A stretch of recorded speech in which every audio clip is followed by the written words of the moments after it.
Now that we're here and we actually installed your press, brand new press since for the last 30 years almost. Yes. What do you think about it? I mean, what some of the things that you see that are different? Well, we got a lot more electronics, and that's something I have to learn because the old press didn't have that. Mm-hmm. And it's going to take a little bit getting used to, but everything else is about the same as far as your framework and everything, and your how you start the press up and all that.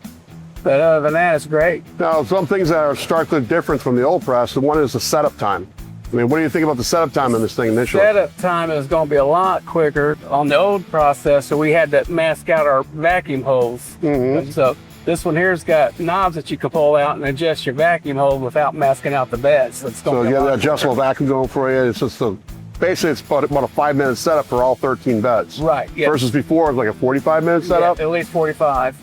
Some other things that are different about the new press and the old press, besides the vacuum beds, is how much vacuum you have. I mean, do you see you see a difference in the vacuum? There's a huge difference in vacuum. If you don't have the vacuum, you're going to have material rolling off your beds. You're going to be printing beds, and we got a lot more vacuum. The micro setup, that's another thing that you guys had to do before. You got the old magic hammer out before to knock it around. Right. These micros, once we get everything's up and running. Oh, that's a lot better. I mean, all you got to do is just go up to your screen, punch in your settings, and we have this other thing. We have its 400-watt UV system at the very end. What do you think about the curability on there? That's great. I mean, we just printed our first job on this press. On the older press, we didn't have the cure that we do on this press.